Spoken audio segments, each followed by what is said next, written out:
Welcome to the Layman Seminary. I'm resuming my writing for my paper for my dispensationalism class. In the last video, I said I was at 24 pages, but I needed to get it down to 20 pages. And I mentioned how I, needed to bring a little bit of headings for outlines, take some of the stuff that was in the longer footnotes, put it in the body of the paper. And as a result, as you can see in the green, is that my paper is extended to 30 pages. Well, the upper limit is 20 pages and the lower limit is 15 pages. So I'll be doing more cutting. And like I've said, the reason that I record myself is to motivate myself.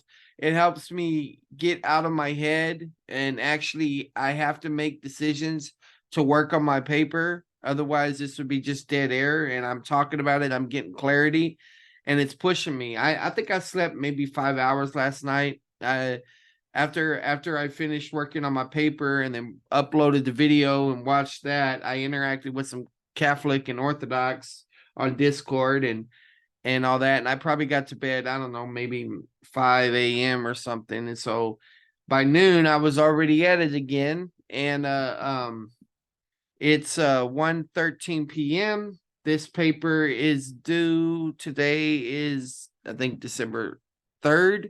It's due on the 11th, so 11, 10, 9, 8.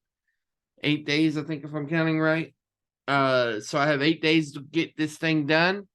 And then, I go back to work tomorrow. And so I'm going to be tired whenever I come back, but I got to push myself to continue working in my paper, and recording myself is going to help me do that.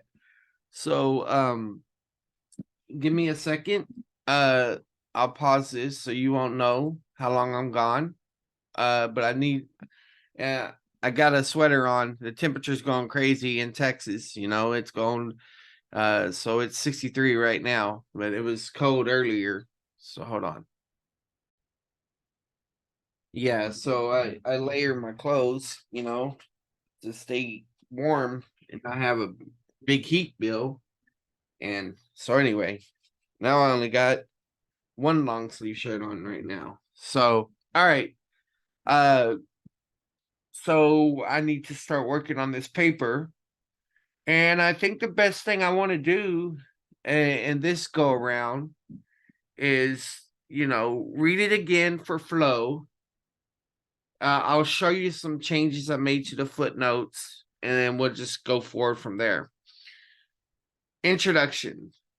Well, another thing that I did do is I kind of started filling in a little bit more stuff into this rough table contents. I mean, really rough table contents. But yeah, let's start with this introduction here. Pray.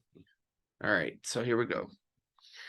The term biblical covenantalism should not replace dispensationalism. Rather, this paper advocates that biblical codism should replace both without sacrificing the theology of either. And like I said, this is tentative preliminary. This is just a working thesis to work from.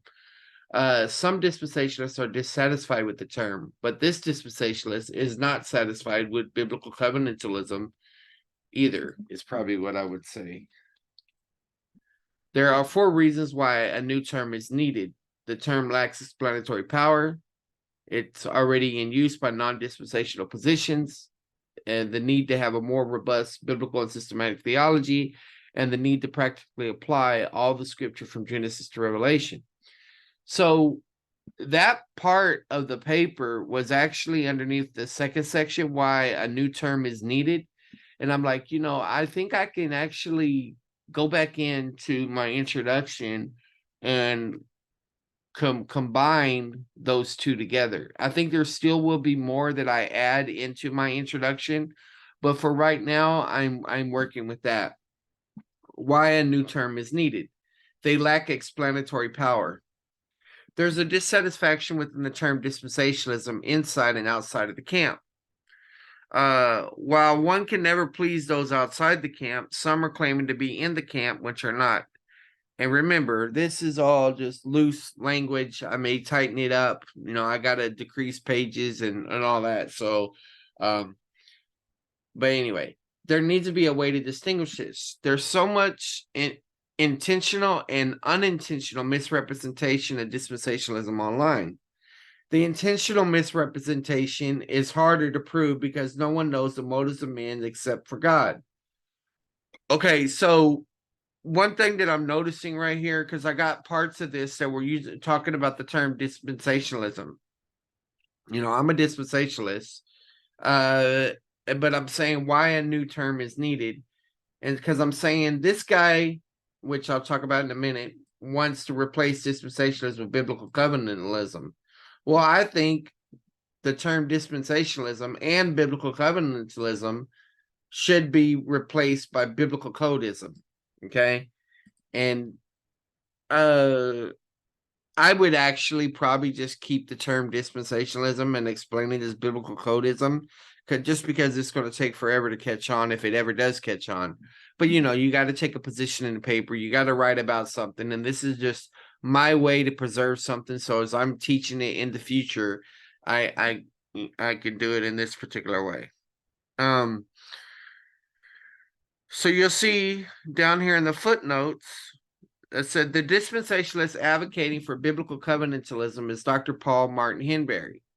He identifies as a dispensationalist in theology. And so right here, I got a quote from his book. At the opposite pole of the dispensationalists, because he talks about all the people across the traditions that have had an influence on him, and he finally gets to the dispensationalists. And he says, at the opposite pole are the dispensationalists, particularly Eugene Merrill, one of my favorites, although I much prefer to be thought of. Interesting. For some reason, the list got cut. I'm glad I caught that. All right, so particularly Eugene Merrill, Alvin McLean, Robert Sicey, Pentecost, and Michael Block. Let me go back in here. Although I much prefer, so I guess when I pasted in, it got cut.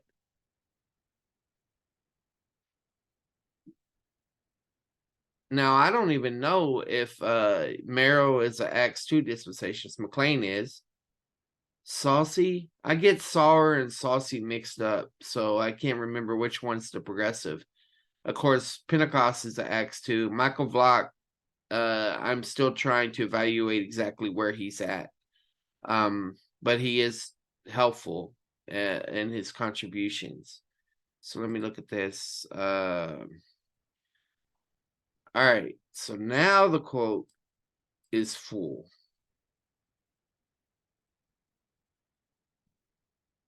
All right. So let me read it again. At the opposite pole of the dispensationalists, particularly Eugene Merrill, Alvin McLean, Robert Sicey, J. Dwight Pentecost, and Michael Block. Although I much prefer to be thought of as a biblical covenantalist, I would locate myself as being able to sit comfortably in the company of those names. So this is where I'm interpreting this to mean that he's identifying as a dispensationalist. He's on a lot of the dispensation publishing stuff. When I was on Facebook and also other social media and stuff, because of the different dispensationalist people I have as friends and all that, he's one of them. Doesn't mean I have had a lot of communication with them. I haven't really had much at all. But I do respect the guy, and he's got videos on YouTube of his lectures that I plan to actually go through. I still haven't even read his entire book. Like I said, I didn't even know his book existed. I just know from blog articles over the years. He's got like a 95 thesis in defense of dispensationalism or answering someone against it, and there's all those things like that. So I've been following his blog for years, and my professor is also enjoys his contribution to things. So anyway, so this is not proper footnoting, but for right now, I'm just trying to get things within the paper range, and then I'll clean everything up. Okay, so on the second footnote, See, I call it biblical codism, but I had some information about the code stuff, but I moved it to more of a code section. And so I just put something generic here as a placeholder. I said the concept of code will be explained later in this paper. I may change how that sounds later, but something to that effect. And then just as a placeholder to mention this, just extends the need to practically apply all of Scripture from Genesis to Revelation. I need to move this over. I got a footnote here. I said this is similar to Cone in that regard. Cone is the one that holds the 12 dispensations, and the loose coding that I'm using, I'm seeing 18 codes, so I'm actually seeing more distinctions than he has. But regardless of that, it is a similar approach, and so Cone argues for his 12 dispensations and dispensational definition division revisited, which is in this book, Dispensations Tomorrow and Beyond, a theological collection in honor of Charles Ryrie. So that's like a festschrift, basically. And so that was done in 2008. Well, his book, Prolegomena, Introductory Notes on Bible Study and Theological Method, also has that in there. That's 2009. And then he has the Prolegomena on Biblical Hermeneutics and Method, which he wrote, and that was 2012. So I don't know if I'm going to quote all of these, but I was like, I might as well put these here so I have the names of the 3 books wherever the discussion occurs and the dates, and I can decide if I'm going to quote all 3.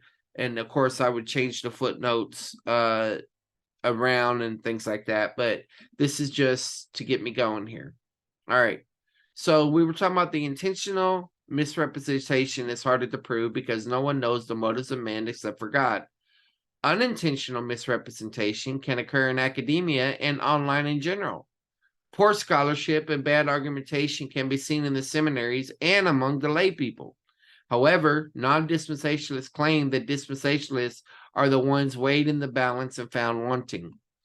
The dispensationalists can only hope not to cause others to stumble. This desire to be a stepstone is why dispensationalists seek a more appropriate term to describe the position. Before addressing why biblical covenants is supposed to be covenantalism is lacking, I'll just highlight it and fix it later, is lacking, it is helpful to discuss how the 3 approaches have come about in response to straw men. After all, these straw man accusations contribute to the dissatisfaction with the term dispensationalism and the desire for something like biblical covenantalism. There are 3 possible approaches to dispensationalism. Don't teach it implicitly, or teach it explicitly. And yeah, I'll take out contractions later on. Each of these approaches is defined by how it deals with the straw men heaped up against dispensationalism. This is one reason within dispensationalism to find a better term. The lay people should not be confused about its meaning. So the don't teach it option. There are 3 possible approaches to dispensationalism. One could choose not to teach it at all. Some sound biblical pastors have considered avoiding the D word. Some reasons why some take this approach are that they don't believe it is true. So this is fine, but it's not needed. So I may just take that out. Some reasons why some take this approach, and see this language like one and some, and I can definitely condense this. I could really feel that I can tighten this up. Some reasons why some take this approach are that they don't believe it's true. They think it's secondary, and they don't want to confront the straw men. The problem with this approach is that the straw men are still being taught, and the other camp is constantly advancing. It is only a matter of time before it hits too close to home. One such book promoting this is The Rise and Fall of Dispensationalism. Sadly, the book propagates more strawmen. It argues that dispensationalism declined in academia right when it became popular through the Left Behind novels. Okay, so I'm going to have to interact with this, put the footnotes in, and all of that. So I'm probably going to do that in real time right now. I said that I could tighten some of this up, so let's just work on that. That way I could say I'm just, instead of just talking about things, I'm actually accomplishing them. They lack explanatory power. There is dissatisfaction with the term dispensationalism inside and outside of the camp. Well, they're pleased those outside the camp. Some are claiming to be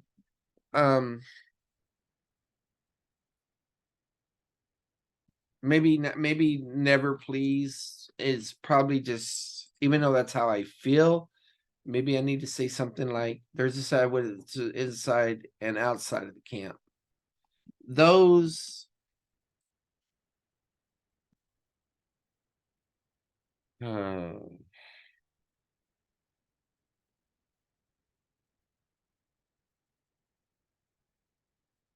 there is a satisfaction return inside and out of the camp. There is a desire to not cause anyone. I'm trying to think. Maybe I need to use like I'm trying to say this. Basically what we want it to be, I'm just going to put this in second person, we, but I'll change it later. I said we want to gain a hearing for our position.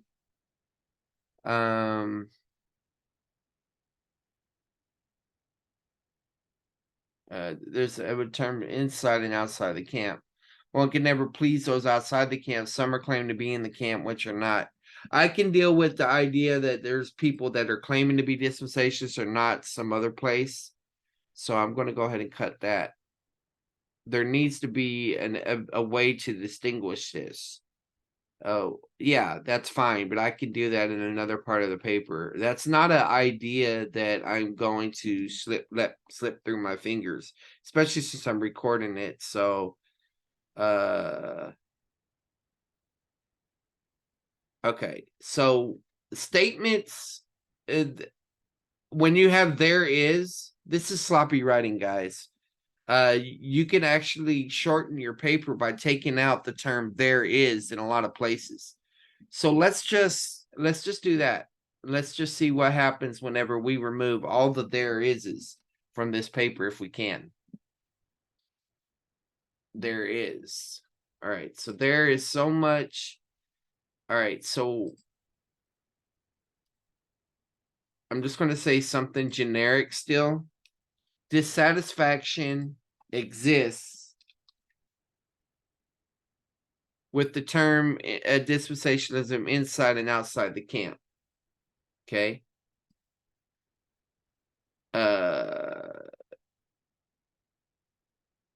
You say so much. I don't think that's really important. So I could just say intentional and unintentional misrepresentation. All right. I'm going to go ahead and just go with the generic confusion exists again. Confusion exists about the sociological distinction. There's also a dispensational eternal responsibility with God. So once again, a dispensational eternal responsibility exists. And I could actually see the word exists can actually be shortened down to is. A dispensational eternal responsibility is within God. So I might go back and replace the exists with the ises. But anyway, all of this supports the fact that there is a code for the angels that regulates them. Language, all of this supports the fact that there is. We don't need all that. If I could shorten things down, and if I say, all right, do I need to add some of those transitional phrases, then I can put those back in later on. So let's just go with a code exists for the angels that regulates them. has not changed, that there is a clear and distinct claim by dispensation that a clear and consistent distinction between Israel and the metaphorical body of Christ exists. Okay. Well, it would actually be, because this says often called the church. I'd probably put this in parenthetical. And I don't like the fact that the verb is way at the end of the sentence. But I can always clean that up later on.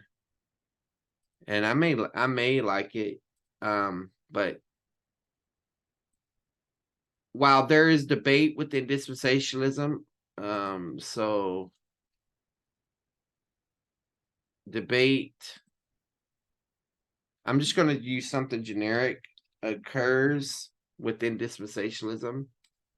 The fools telling that there is no God. Let's just that no God exists. Might as well because I'm not quoting, so it's fine to do that. All right. Also, there is mad. Mad is mid-acts dispensationalism. This is just a footnote to remind me. So also mad exists. Okay.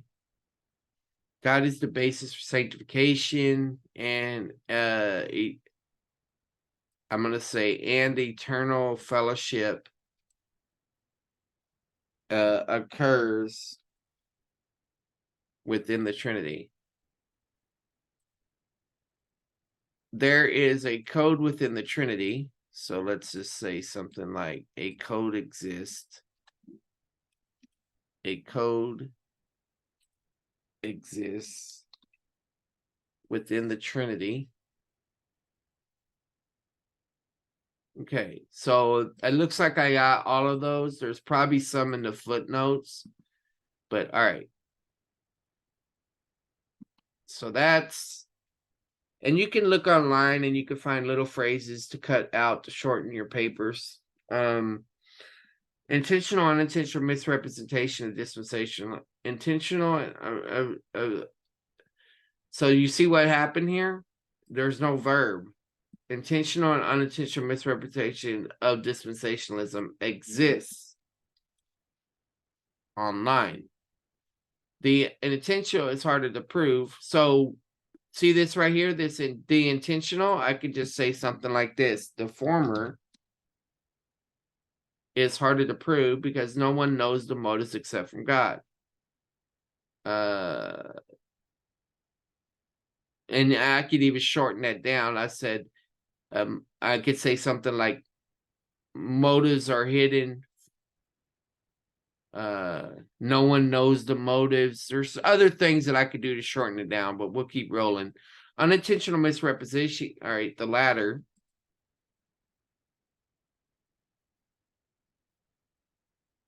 Okay, so the word can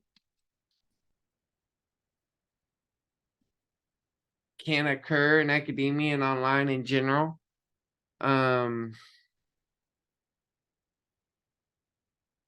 So that saying where it can happen can occur, that kind of sounds weak language to me. We could fix that later on. And I could probably tighten this up a little bit more. Like I could say the former, it's hard to prove because no one knows the latter can occur in academia and online in general. I could say intentional and unintentional misrepresentation of dispensationalists exists online. I'm going to say this in academia and online.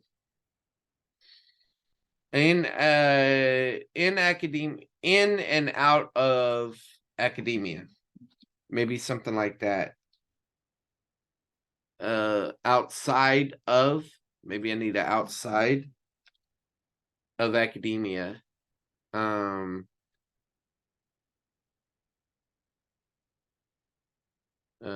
Motives are not seen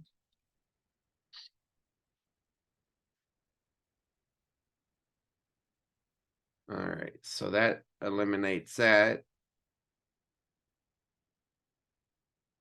And I could actually quote Philippians here, but Philippians 1 and online in general. And it doesn't, my thought, because I'm involved in online ministry and stuff, that, online. All right, so intentional and unintentional misrepresentation. I could make a whole list right here.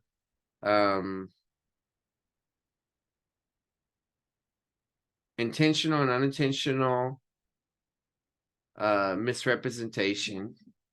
I'll make a list and I could shorten it down. Poor scholarship,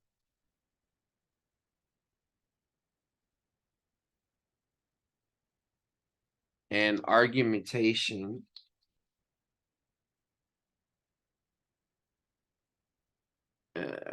All right, so right here exists in out. So intentional poor scholarship argumentation exists in and outside of academia. You could say that.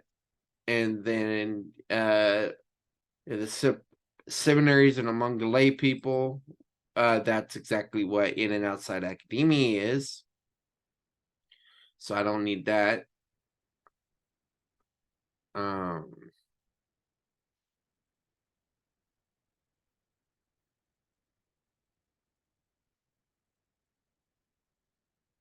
So let's put this up here.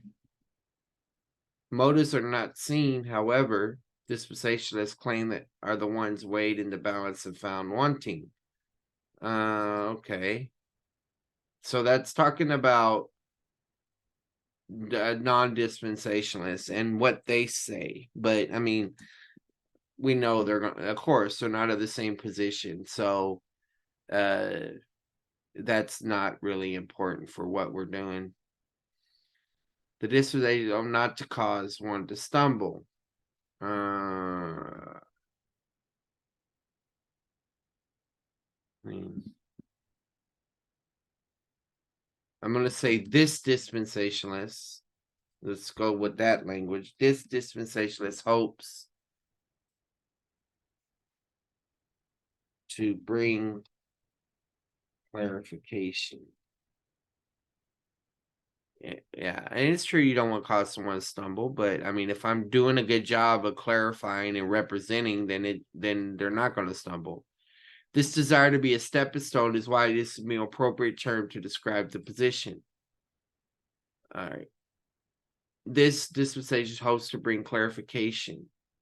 This appropriate term language, it could be, it's used elsewhere, so I don't need it right here. Okay. Yeah, I know, guys. I can just highlight it and erase it. All right.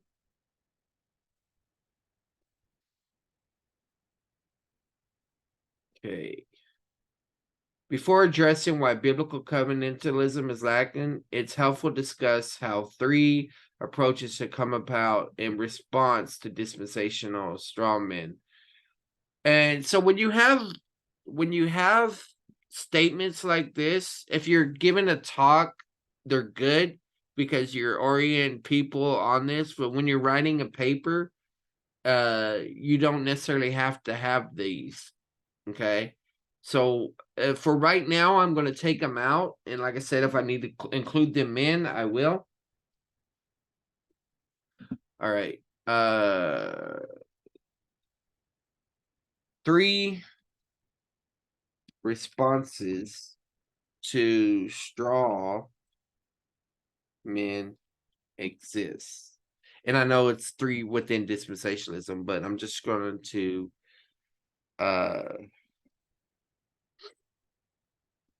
save that as a placeholder. It says 3 responses to straw men against dispensationalism.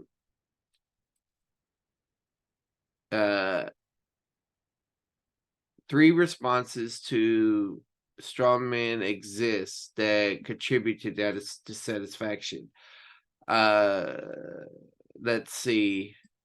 I'm gonna just keep it generic for now. That contribute to that with the term dispensationalism and the desire for something like biblical covenantalism. I think that's a lot better. No, that's anyway. All right. So, and another thing is once I have the paper down shorter, then I can go in and I can use abbreviations for certain terms. All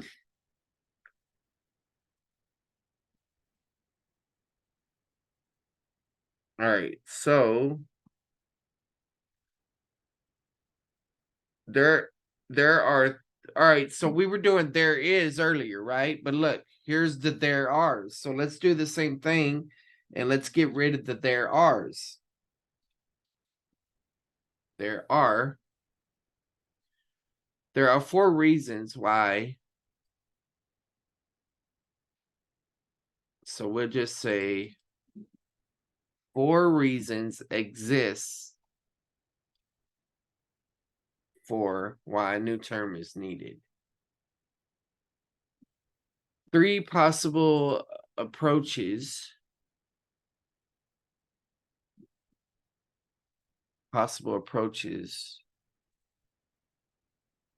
exist. That sentence needs work, but we'll come back to that.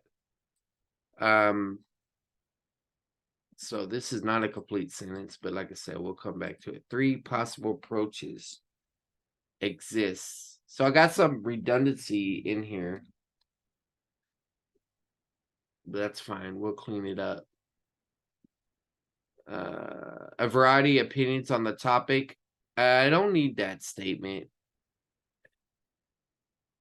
So this phrase, it is helpful. Okay. I don't need that. I don't need that language. At the onset, I don't think I need that language either. So it is helpful. So I'm gonna highlight this and come back and take out those phrases as well.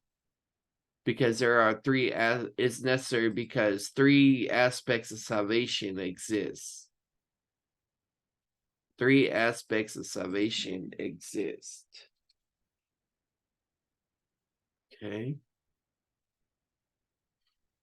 Then there are 3 men whose names do not fit. Now I can't change that because that's a quote. This means that one should not consider those who teach. I could just take this out. That is not even necessary.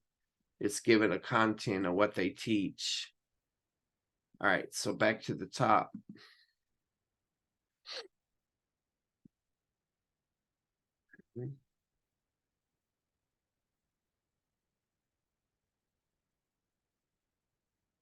Well, the good thing is, I just thought about this. I really am not sitting at 30 pages because I'm going to have a title page. I'm going to have a table of content page, and these don't count as your paper.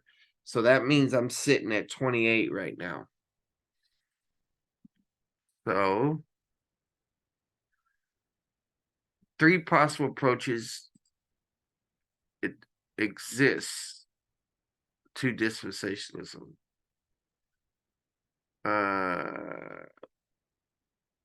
I'll come back to that.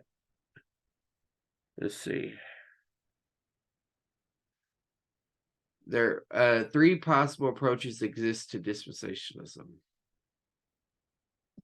I don't know if I need that language if I have already said that. So 3 possible, yeah, I don't need it. So I could say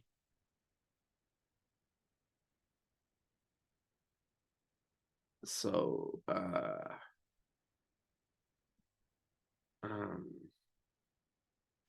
the don't teach it approach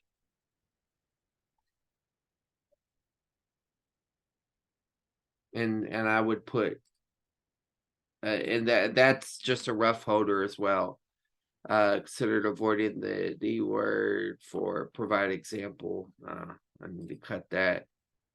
The don't teach it approach.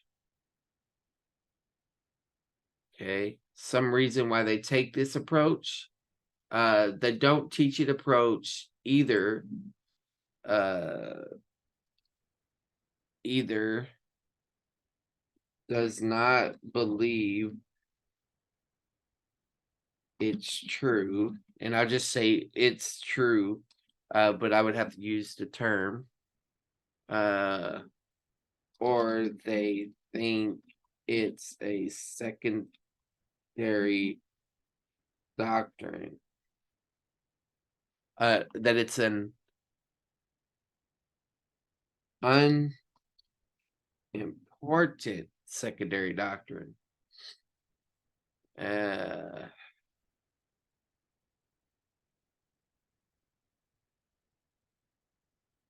And they do not want to confront the straw man. All right. And I'll probably have to list the straw man in a certain place, but for right now, these are just, as I'm using this term often, placeholders to have some structure. The problem with this approach is that the straw men are still confront the straw men. All right. Yet I'll use it just for brief now. I could say the straw men, yet they are still being taught and the other camp is advancing. All right. So yet they are still being taught and the other camp is constantly advancing. We could actually use language like losing ground. It's only a matter of time before it hits too close to home. Don't need that language. We understand that. Do not want to confront the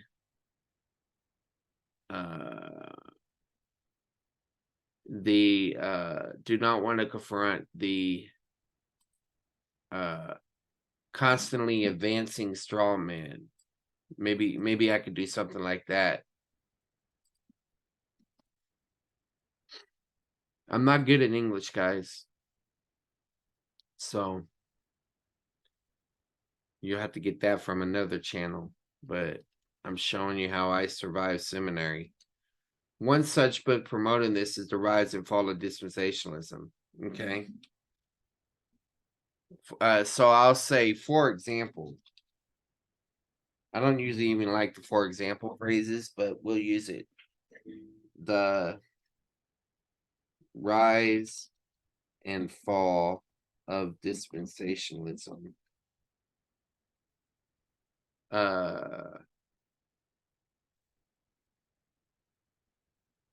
So I'm gonna say argues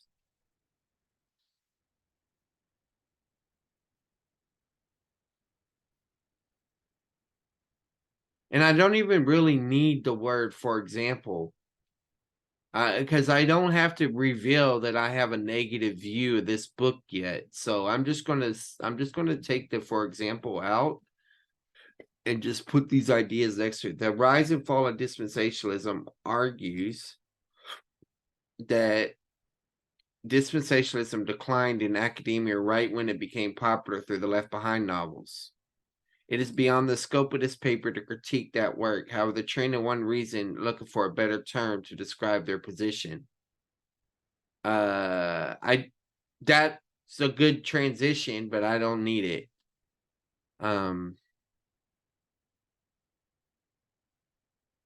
And the other statement could actually be a footnote. And I'm going to have to actually engage with that work with the footnote. So I'm probably going to get me a placeholder footnote real quick for that. Let's see here. Uh-oh. The wheel's spinning. It's buffering. It's buffering. So in silence, you're suffering. What can I do then? This is my bread, so this is what the buttering. Anyway. Okay, guess I got hungry talking about bread and butter. Get it? This is my bread and butter. Let's see here. Rise and fall. I went dyslexic there. Rise and fall argues is quite right when it became popular. It's beyond the scope of this paper to critique that work. This is the part that needs to be footnoted. So let's go put this down here and make that number 10 font. Okay, so let me see if there's any other footnotes I want to add in before we go further.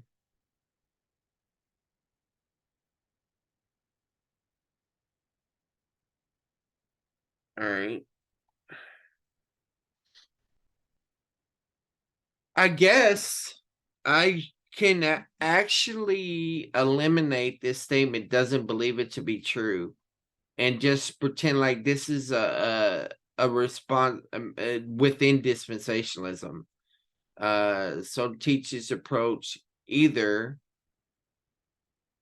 they don't think either they think it's an unimportant doctrine and they do not want to confront the convinced and straw men. So that's a little bit better. There's still more work for me to do there, but okay. So let's see the rise and fall of dispensationalism. We will include that in a footnote. And so it says it is beyond the scope of this paper to critique this work.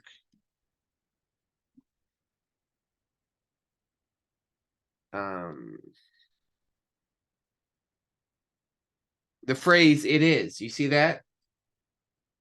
Even that phrase can it's this the scope of this paper is not a critique, or you could do something like, I don't know, the "it is" thing even can be eliminated in some cases. I'll leave it for right now. Okay, so I think I got that book in Logos. So what I'm gonna do is I'm gonna pull up Logos.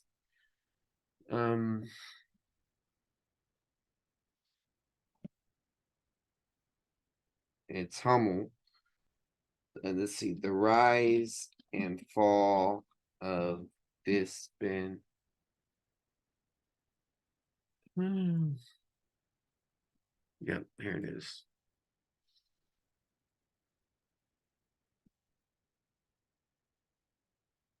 Okay, so at this point, I just want to mention the decline part. So let me just type in the word "left behind" because I remember those words. Yeah, were left behind were women. The book's concluded explaining why the academic long associated with DTS in the very years when Left Behind series it came. So this is a blurb summarizing things in the forward. And that's a good statement, but let me go find that actually in the book.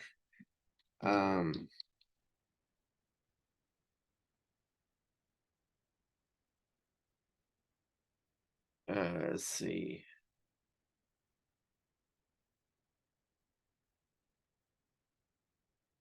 And this sounds like the cultural production and consumption. You know, my undergraduate's in sociology, so I could see that language being mentioned here. Let's go a little bit further and see.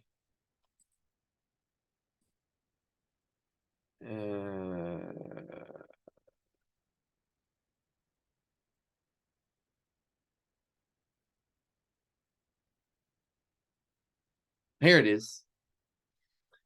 These combine to fix his attention on gender, sexuality. LaHaye's decade-long publication, Migration from Prophecy Analysis, Social Issues, Fit couches narrative of dispensational declined, even though LaHaye would co-write the Left Behind novels in the 90s.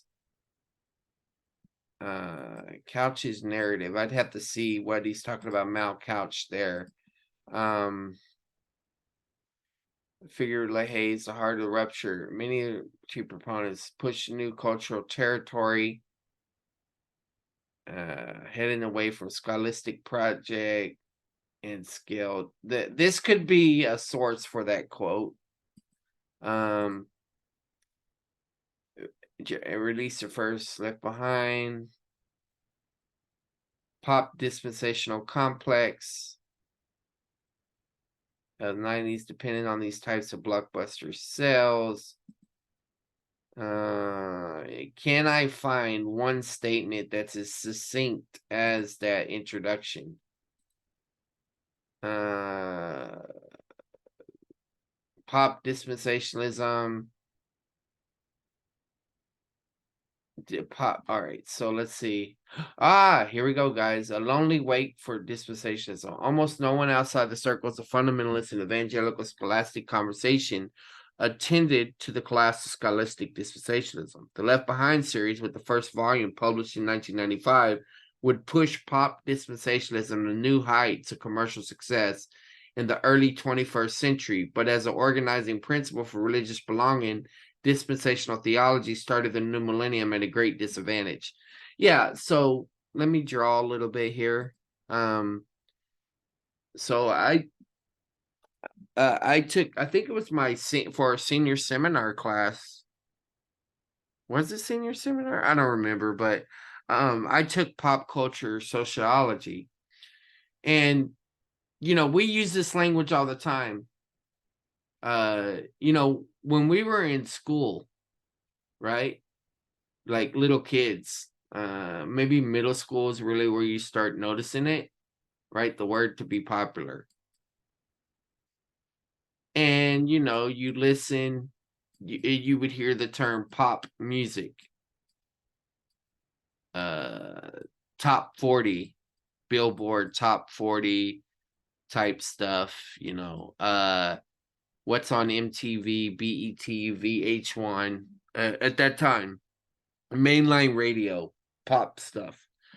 And at that time, you think that's cool. Maybe, and then maybe you get into some, I don't know, during that time, you're like, pop, not really my thing. I like alternative, I like grunge, the different heavy metal, rap, you start going down and you get into genres and subgenres and all of that type of stuff.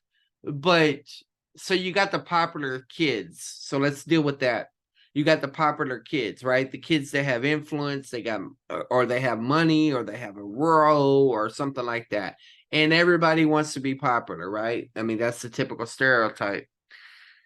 But you had some people that were trendsetters. Okay. Trendsetters. A trendsetter may be popular, but they develop something. They make something, I remember kids making bracelets and selling bracelets and other people buying them and wearing them and, basic stuff like that.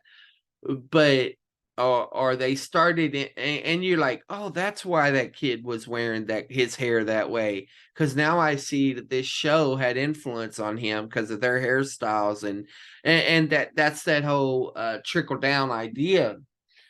But so you now, when the word that is used a lot is trending. Something is trending right now, because what trending means is that there's an interest in it. Okay, it's a rise in interest if people are in it, but it's not fully popular yet. And so this appeals to people's pride because it's something new, but there's other people involved in it. It's gaining momentum. And but once something reaches popular level, the ones that are the trendsetters, the ones that are they're moving on to something else. So when something reaches the popular level, it declines, right? And this happens a lot faster now in our world of social media and stuff.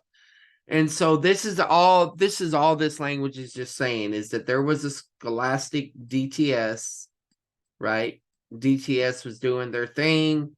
The Left Behind novels tried to take some of that eschatology and put it on a popular level to appeal to the masses. It had a lot of that going on. I'm not getting into consumerism, and one of the classes I took of sociology was consumer society, so I'm familiar with this language as well. And so as this started occurring, there were shifts in dispensationalism because progressive dispensationalism started arising during that time and all of that. That's all this is saying. And so when someone reads this book, they're like, oh, well, dispensationalism is dead. No, just because the popular masses are not following it anymore, the Left Behind, okay, people got off the pop train. Well, the academia has still been contributing to stuff. There's journals. There's the Council of Dispensational Hermeneutics. There's Journal of Dispensational Theology. There's all of that stuff is still continuing and stuff.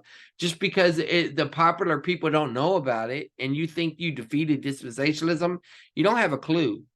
And if you really think you can take dispensationalism on, then set up a formal debate with SFT. But regardless of that, my point is that this is a sociological description of what happened. And to me, this is not a damning, condemning critique. Maybe there's other parts that are, but this is just describing what happened. It doesn't mean, dispensationalism is dead, we can move on. Right now, a very popular YouTuber, for lack of a better term, has converted to Christianity, even though he probably was saved at 16, and now he's caught up in legalism of some type, probably associated with Black Hebrew Israelites of some type. He used the illustration this way. I'll change my color so we can see it overlapping here. Let's see colors here. Let's go with green.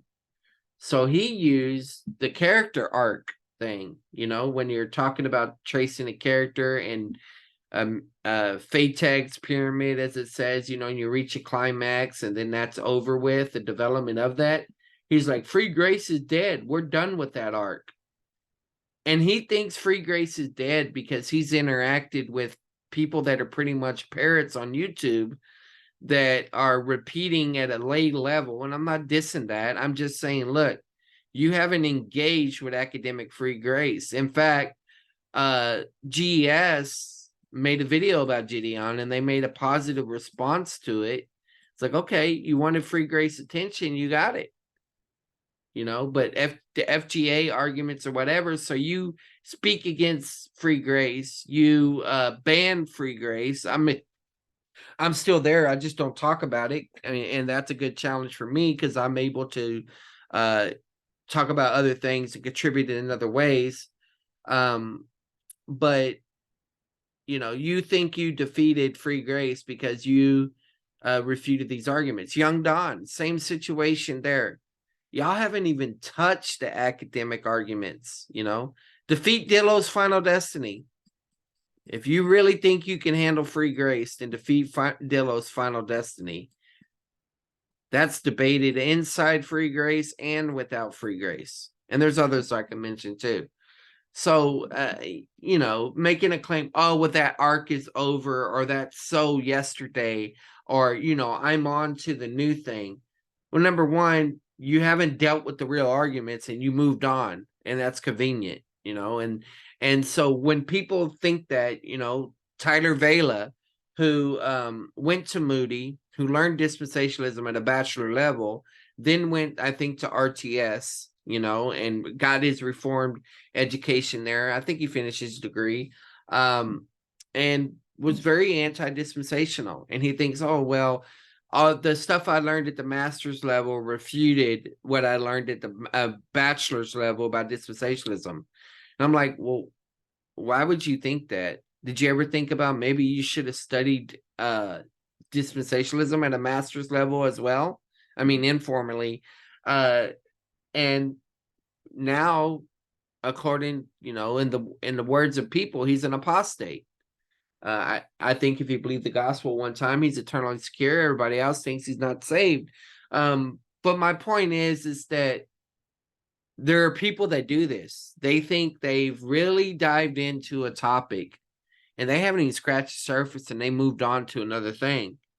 And I'm like, I'm calling the back. I'm calling back count. You think you defeated me? You think you dealt with this? No, let's go back to this. And you can avoid it. You can dodge, but it stands. When you say dispensationalism is dead, well, I'm writing papers, in academia. I'm interacting with these theologians you dismiss. And the thing is about the Reform and Arminian and Eastern Orthodox and Catholics and stuff, we read everything, but they don't read us because they think we're dead. They think we have no influence or whatever. And it's like, okay, that's y'all's choice. But anyway, that's a little bit about how this stuff relates to sociology and what's going on in current events in the YouTube world as it relates to theology. And I just wanted y'all to be aware of that if you're not already. And I've done some social logical analysis videos on that type of stuff. So let me clear my screen. And so at this point, I want to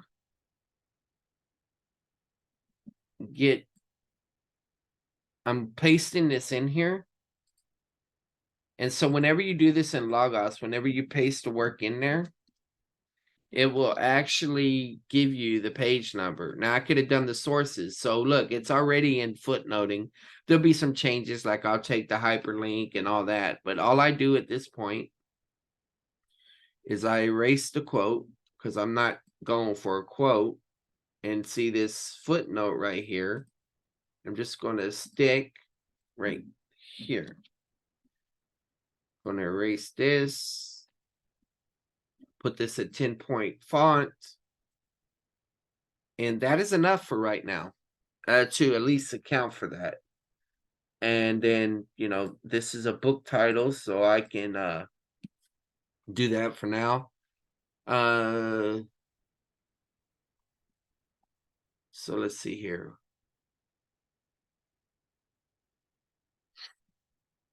Don't teach it. Either they think it's unimportant and they do not want to confirm constantly advancing. So I got it either, so we need to make this a or. But it could be both and. I don't know.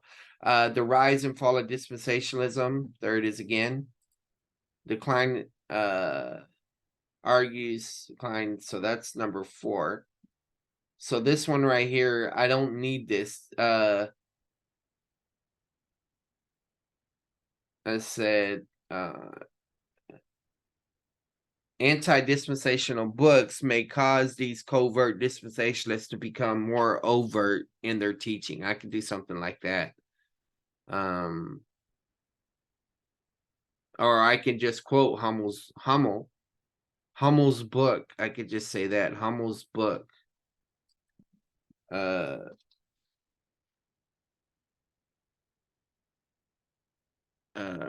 may cause these covert displays become more overt in their teaching. Okay, that's good enough for right now. We can fix that later. So one could implicitly teach it. All right, so they don't teach it approach. All right, so the teach it implicitly approach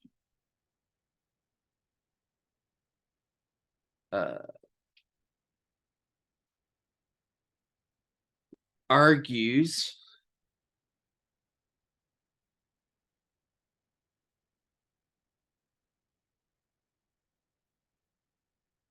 that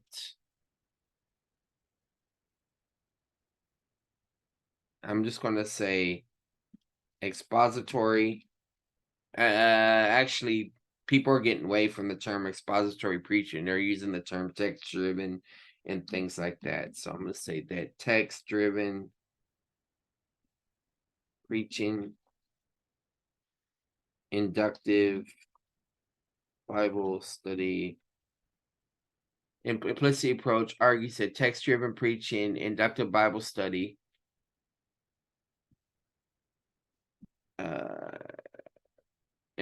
argues that, let's see, a positive presentation of doctrine, and it's not even explicit. It's the teaching implicit approach argues that an implicit positive presentation of doctrine through text driven preaching and inductive Bible study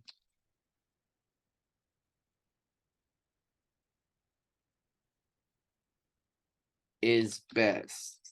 Let's just work with that for a minute.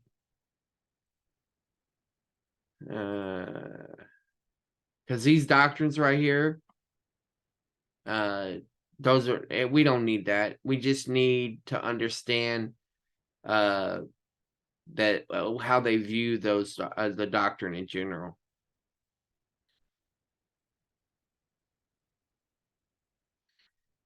$69.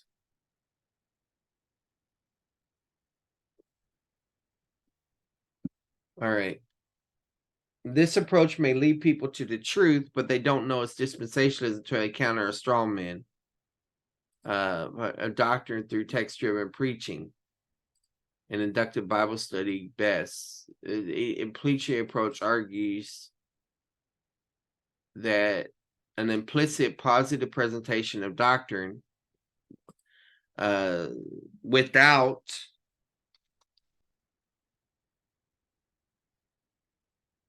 the mention of the term dispensationalism. So this is an awkward sentence, but I'll just do something like this for right now. I got software that could fix that later on. Without mentioning the term, the teach it implicit. No, it's not simplicitly, it's implicitly. Approach, teach it implicit, argues an implicit positive presentation doctrine without mentioning the term dispensation and through text-driven preaching is best. Yeah, that's an awkward sentence, but it's concise and I'll fix it later. I just want to have it there. This approach may lead people to the truth, but they don't know its dispensations to encounter a straw man. This approach does not prepare people for the straw man.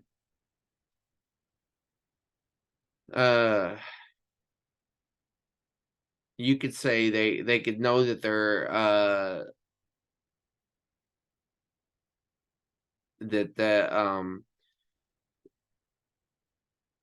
it assumes, here, let's do this, let's say it this way. It assumes this is enough to identify straw men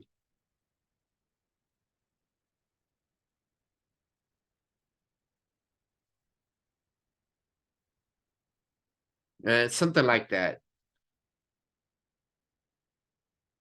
It says, at this point, one could respond that they know the straw men are true because they see how it arises from the text. They assume that this is enough to identify straw men.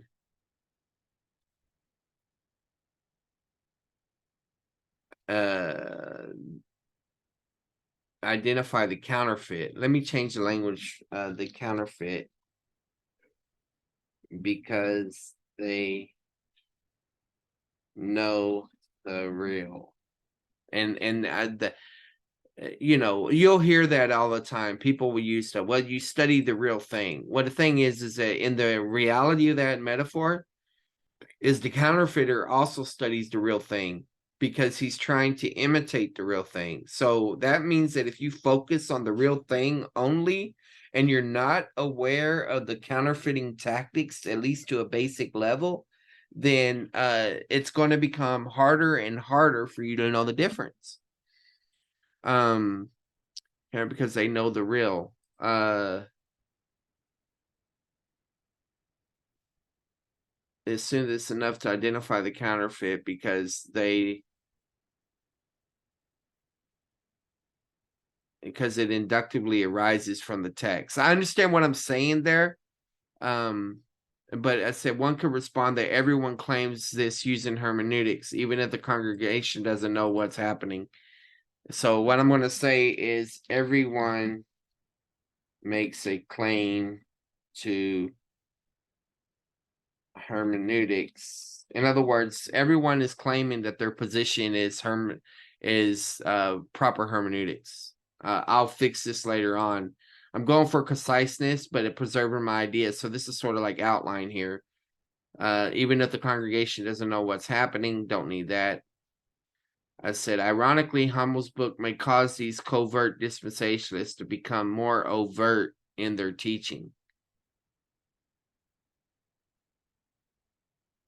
So these are dispensationalists that want to fly below the radar. They think, there's no reason for you to teach that word. It's just going to cause people to stumble, those type of things like that. So that's that approach. Teach it explicitly approach. Now, I really don't need these subpoints in the division. So this will actually give me more room. Because I'm going to indent, of course. I don't have my indentions in, but when I do that, the paragraphs are a structure in themselves. So I would say the teach it explicitly approach argues. That was the same. I can change words if I need to, but let's just go with this for now. Argues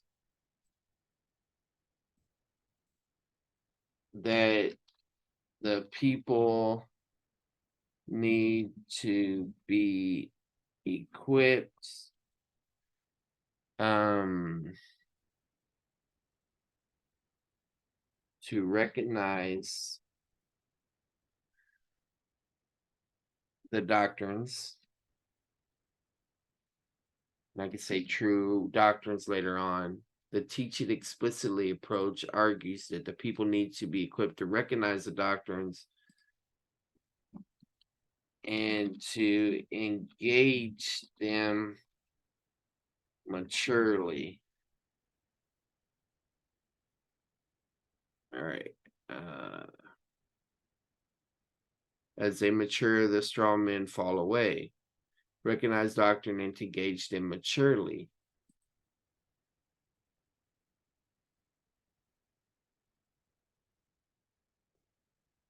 The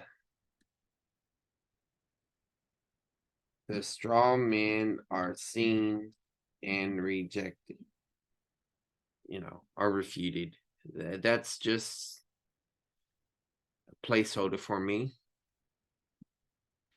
So when you're making a paragraph, you need to be at least 3 sentences. So you see the teach it explicitly approach and the strong men are seen and rejected.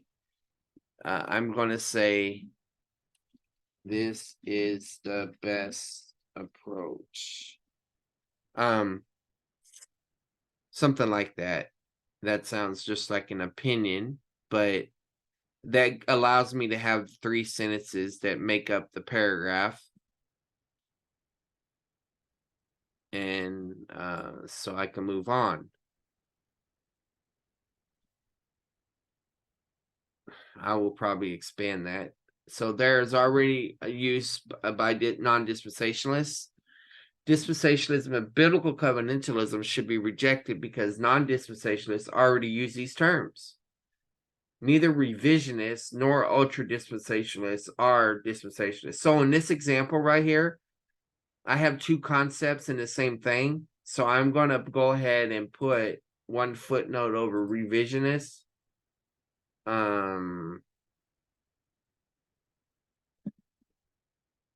This term is employed to not recognize progressives,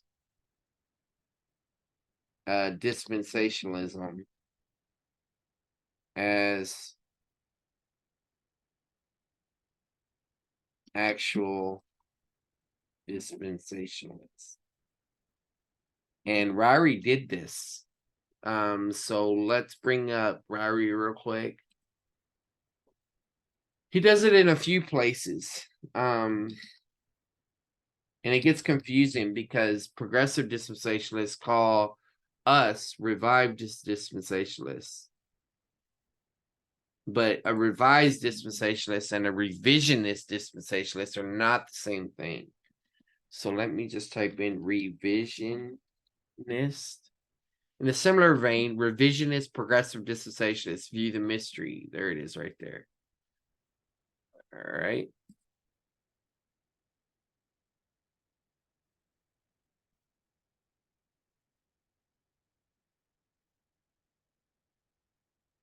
And of course, I'll shorten my footnote titles later and all that. This is just to preserve it for later.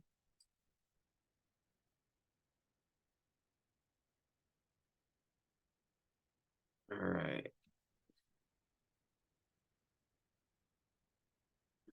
Interesting. Okay, so I will come back to this discussion right here. The term Ryrie used, no one meant to be in hyper, also mad exists. I'll come back to this because our last lecture for class was actually over hyper dispensationalism. And I'll probably make a more nuanced footnote there, maybe a longer footnote, just so I'm recognizing the different groups so no one says, you painted us with a broad brush. Well, if I'm telling you for the sake of my paper that I don't got time to go into all the nuances, then I covered myself. But anyway,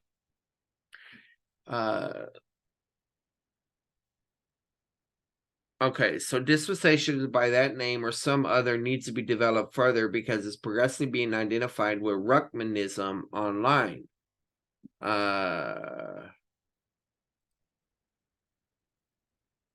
So I'm going to say this: dispensationalism is wrongly being identified with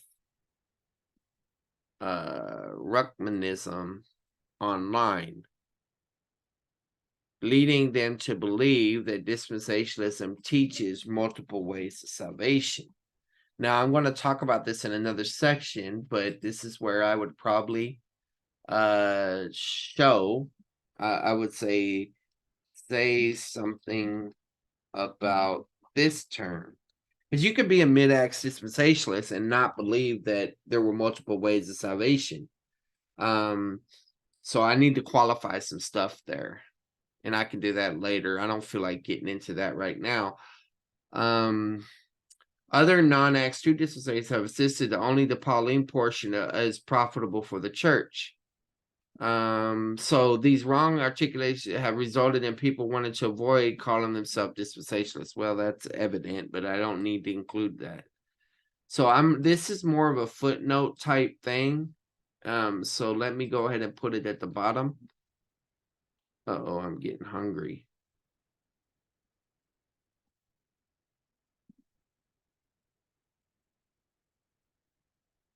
Okay. So if we look down at the screen,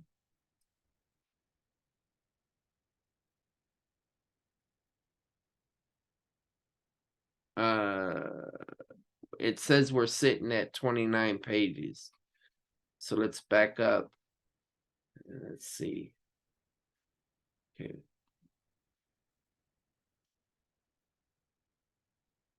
I need to put in paragraphs, which is going to extend things, but for right now, I have no problem keeping it condensed. I'm feeling a little lightheaded right now, kind of hungry. I might go work on that, eating. But yeah, so y'all get an idea of some of the things I do to work on my paper. Oh boy, where do I want to?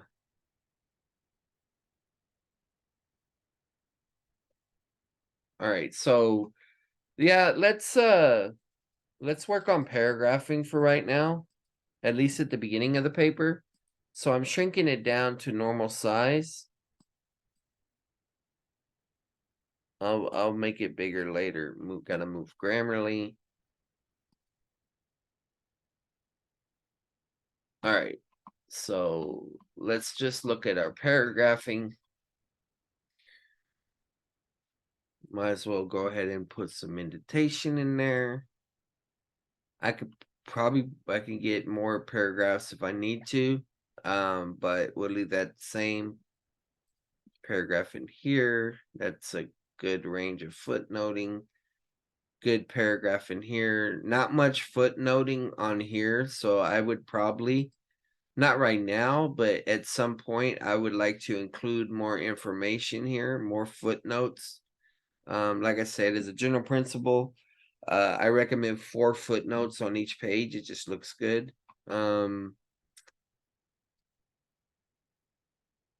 So we look at this, guys. You got those footnotes is fine, but you got this section here, so I need to find a break here.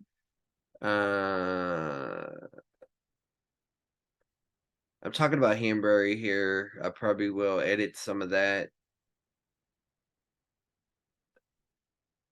Let's just for right now cut it there.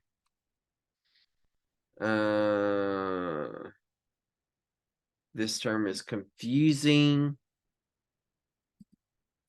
I think I say that in another place already.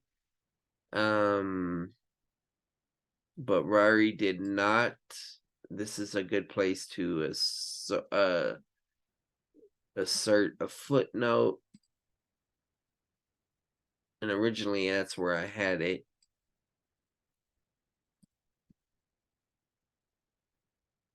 Okay.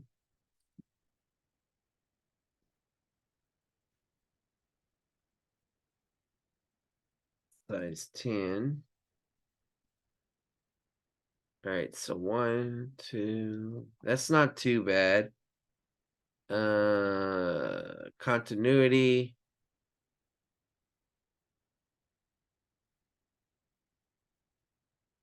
Maybe something like that. That's the discussion of well, here's his quote. Henbury shouts out the different people that influenced him. And it's a good quote that I kind of want to put in entirety, but I can actually include it in bits and pieces wherever it's discussed. I've already made one statement about the dispensationalist part, so I could put dots and ellipses that out, but I want to get this footnote all on one page because it's so large. And so essentially what that means is that I have to figure out a way to get 10, 11, and 12 on another page. So well, let's just see what happens whenever I actually move them. And I can insert some writing here. Okay, so that's a big footnote, right, guys?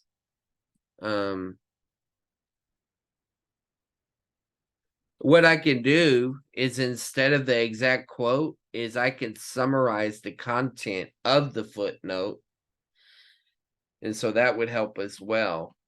But see, I got a full section of paper that I can include here. But I can I'm just gonna leave that like this for now, and I can insert stuff here. I'm just looking at my footnoting in other places. And not too bad. Oh, we need a gap here. I think I'm gonna eat something and maybe lay down for a little bit and come back and do fresh. Because I'm not even feeling doing the paragraphing right now. So yeah, guys, if this blessed you, it blessed me by doing it. Subscribe, hit the bell for notification, give this a thumbs up if you like it, share with others. Let us know what you think. Most of all, keep this ministry in prayer. And if you were blessed by this video, the Layman's Seminary Ministry, and you would like to donate, there's a PayPal link and as well as other options to give. God bless.